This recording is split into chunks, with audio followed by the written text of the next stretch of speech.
Hello there, this is part 2 of my tutorial which looks at experimenting with texture and acrylic paint.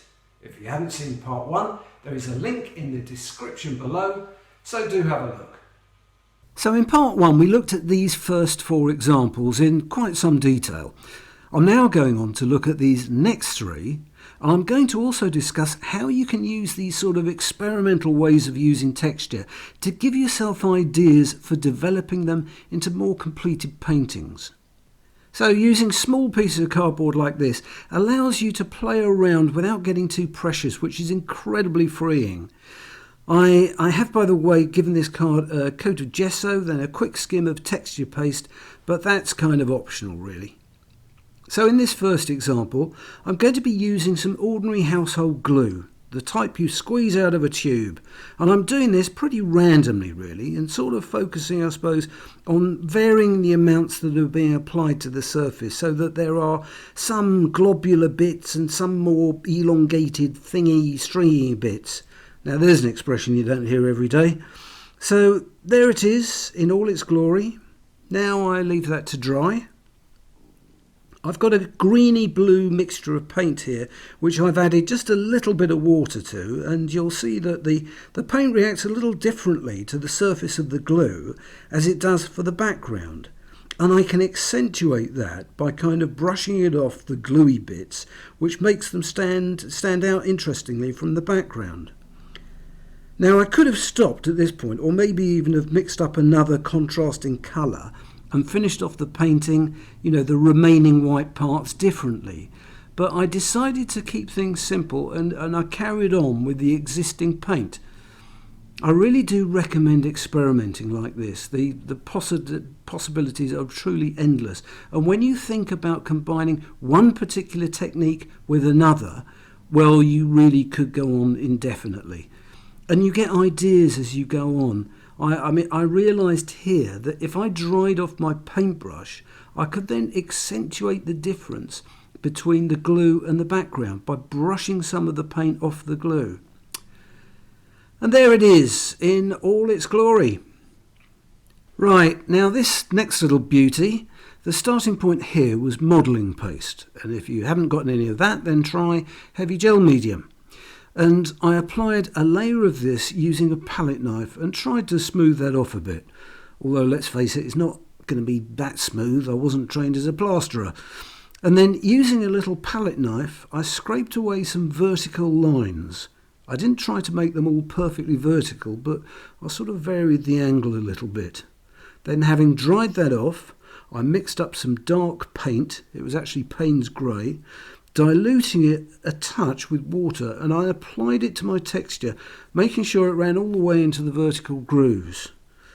Again, dried this off, and with some white paint on the flat part of a brush, I proceeded to brush sideways, not vertically, because I wanted the white paint to cover the surface without going into the vertical grooves. And in my mind's eye, this was going to look like thin black vertical lines on a perfectly white background. Now here's a truth about art, and the truth is that things rarely turn out exactly as you'd imagine that they were going to turn out. Now watch this, I'm even trying to scrape some of the white paint out of the so-called black lines with a palette knife. Duh! Well, that's not going to work, and it didn't. But then stand back and look at it. And even though it wasn't a bit how I'd intended, it was quite interesting. And it looked quite organic, as though it had happened by accident. And let's face it, it had. So I carried on with my original plan, let it dry, and continue. So here I've got 5 colours mixed up, which I'm going to use mixed in with acrylic glaze medium. So here's a tiny bit of purpley blue, mixed 1 part paint with about 10 parts glaze medium. That's about the sort of ratio that I use. So as you can hopefully see here on the right hand side, I've mixed up paint with glaze medium and we're off. Worth pointing out here that the glazes that I've mixed up are a fair bit darker on the palette than they are when I've applied just 1 coat to the surface of the little painting. But if we compare that to this picture, after I've applied 4 coats of glaze, you'll see that the more glazes that are applied, the deeper and more vibrant the colours become. And worth saying that when you're happy with a design, this kind of art is scalable. I can imagine doing something similar on a large canvas, 3 feet across.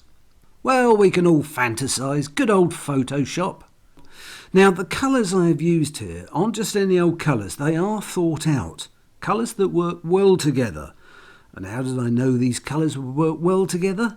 I cheated and Googled 5 colour palette. It's then a matter of mixing colours as carefully as you can to match the swatch. And that in itself is a lesson of its own, which is well worth practising. On to the next and final one. This is sort of using paint pretty heavily applied so that it has a kind of 3-dimensional texture. In fact, I mixed just a little bit of heavy gel medium in with this white paint to bolden it up a little, applying it across the surface in such a way that the leading edge stands up proud, a bit like seeing a wave from above lapping onto the beach. And if it doesn't work out the way you want it the first time, then just scrape it off and start again. So here it is, 30 seconds later.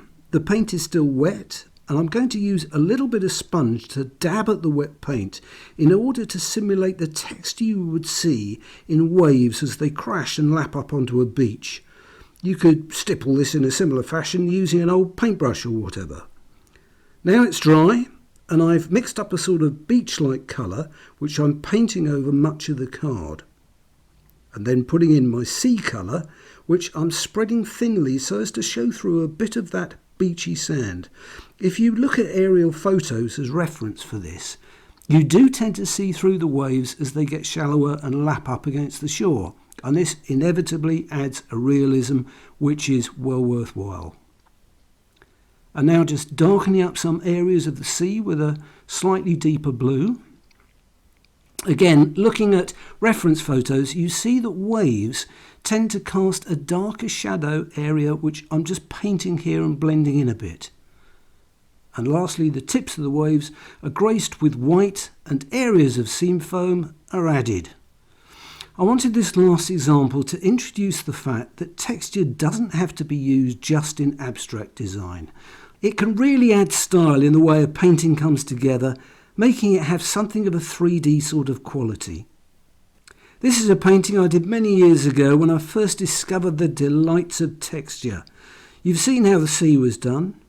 The umbrellas used a cardboard template with a hole cut out, and then some texture paste applied with a palette knife gives them a wonderful 3-dimensional feel.